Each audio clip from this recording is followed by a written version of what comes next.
It's a rite of passage for many in college, but you know, spring break is evolving in America with a focus on experiences, cultural immersion, and low-tech travel, all of which are influencing where travelers are going and what they are seeking for a week away this spring. And with us now to talk much more about it, Jeanenne Tornatore with the travel trends for spring break 2018. How are you, Jeanenne?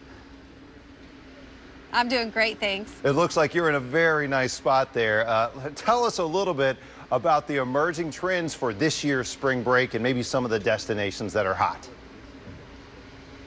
Absolutely. Well, I'm coming to you from the Disney Dream on their 4-night Bahamian cruise that stopped in Nassau, stopped on Disney's private island Castaway Cay.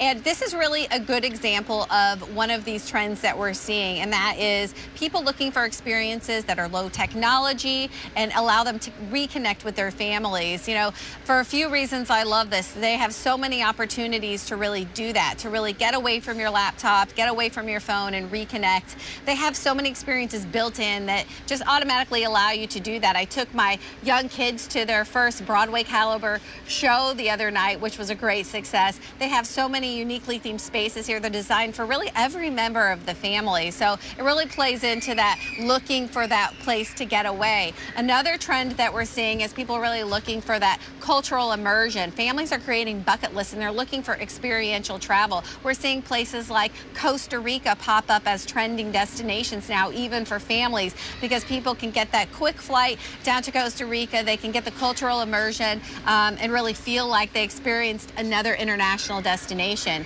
Another one of our favorites is spring training. This is a really affordable option for families, and again, helps families reconnect. You get that intimate experience of these small baseball ballparks in Florida and in Arizona. The prices are right for preseason games. Vivid Seats says on average people are paying $40 a ticket, although I see ticket prices for lower than $10 to get into some of these games. So if you're looking for a fun, affordable family option, that's another one as well. You bring up some great options there.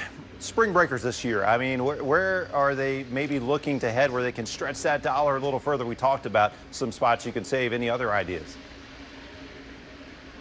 Well, Booking.com took a look at what generally travel prices were this year. They're saying travel prices are up by about 2% compared to last year, but some of the destinations where they're seeing prices drop include Playa del Carmen in Mexico, where they're saying prices are down 20%, San Diego down 17%, and even Panama City, Florida, more of a college hotspot, they're saying prices are down 4%. So that's kind of looking generally speaking, but a few tips if you're looking for ways to save on your spring break vacation. Number one, I like looking all-inclusive, whether you're thinking about a Disney cruise line where you pay everything up front, you know, you get on board, everything's all included, or you're looking to the Caribbean at one of their all-inclusive resorts. It's just a nice way to budget up front and not have to worry about it when you're on vacation. Number two, go local is what I always say. If you're stopping in some of these ports, for example, we stopped in Nassau the other day, get off the boat and find out where the locals eat, where they drink, where they shop. You'll save money that way, but you'll also get that cultural immersion as well. And then finally, go online. If you can book things in advance online ahead of time, you'll get discounts and savings, and then you won't have to wait in line for things like lift tickets and theme park attractions when you get to your destination. Last thought real quick, Jeanenne, do we still have time to book something up for this year's spring break? Not too late? Not too late, although you're getting up on the very last-minute options. A couple of good last-minute options. I love cruising for last minute because you can hop on those 4-night cruises if you don't want the week-long cruises. I also love looking at kind of some of the big cities, the winter cities, I call them, places like Chicago, D.C., and New York. They're thawing out this time of year, but the prices are still really affordable. So if you're thinking you want some of the big museums and the great dining, the big cities can be a nice option for a quick last-minute getaway. Well, Jeanenne Tornatore, always with great travel tips for us. Thanks so much for joining us today. My pleasure.